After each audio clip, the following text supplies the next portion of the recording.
Every night, when the world settles and the house goes quiet, you perform one of the most profound and mysterious acts in the universe.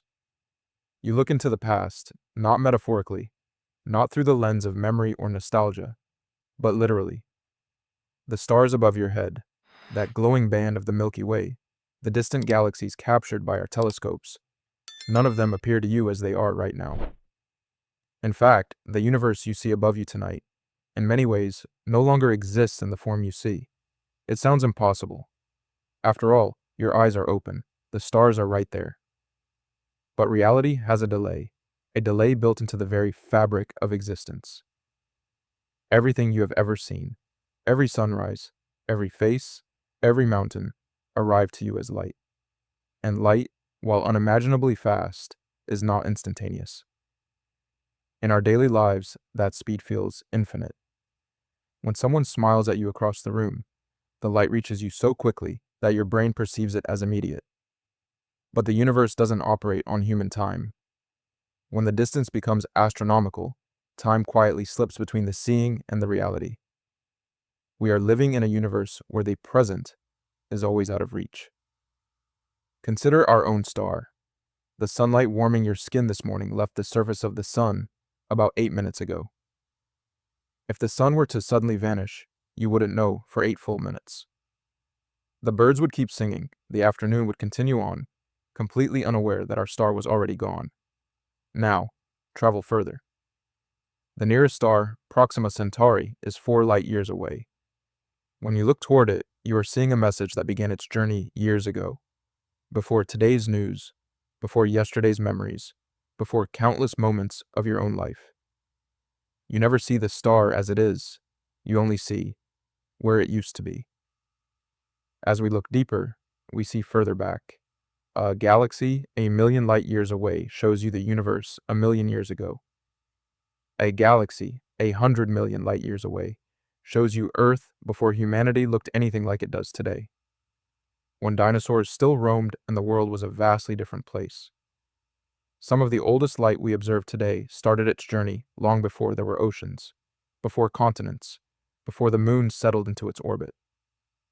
When astronomers look at the edge of the observable universe, they aren't just looking across space, they are looking across time. In a very real sense, the greatest telescope ever built is the greatest time machine humanity has ever created. This raises a haunting, beautiful question.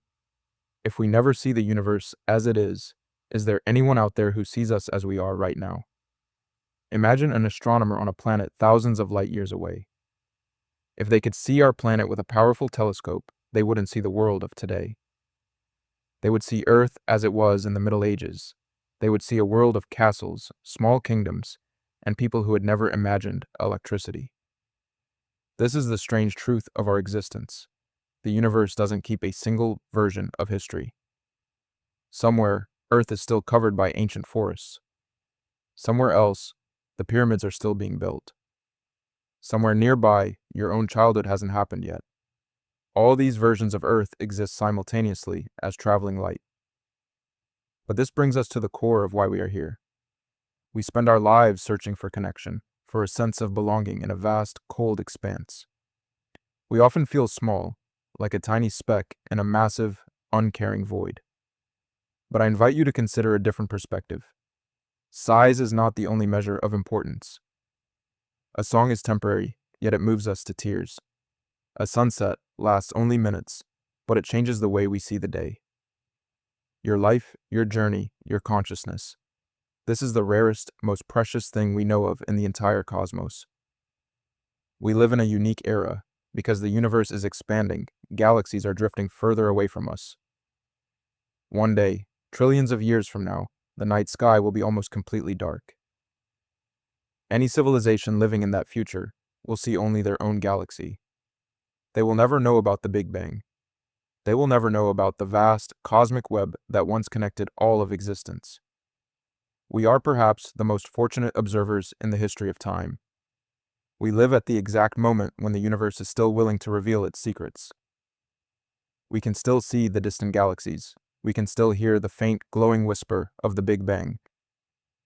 We are here to witness the story while the book is still open. This is not a reason for despair. it is a reason for gratitude. The fact that the universe has a best-by date for discovery makes every observation more meaningful. We are the witnesses of a brief, brilliant window of clarity. We are the consciousness of the universe, finally waking up to look at itself in the mirror. So, what does it mean to exist for a brief moment in a cosmos that we'll eventually forget? We often fear being forgotten. We build houses, we write books, we leave photos, hoping that some fragment of us will remain. But the universe doesn't preserve things because they are important. It simply cycles them through time. And yet, there is something profound in that cycle. The elements in your body, the carbon in your cells, the iron in your blood, the calcium in your bones, were forged in the hearts of stars that died billions of years before Earth existed. You are not a stranger to this universe. You are made of it. You are the universe expressing itself as a human being for a little while. When you look into the night sky, you are not looking at something separate from you. You are looking at your origins. The same laws of physics that created stars created your heart. The same chemistry that formed galaxies formed your thoughts. For nearly 14 billion years, the universe was just matter and energy, blind and silent. Then, through a chain of events spanning eons, the universe produced you. You are the part of the cosmos that finally learned to ask, why? You are a chapter in this story, a short chapter perhaps, but a vital one. And when you look up at those distant ancient lights, remember, you are not just watching the past. You are the present moment of the universe's long, long journey. You are the eyes of the cosmos. You are here, you are awake, and for this brief, magnificent moment, you are seeing it all.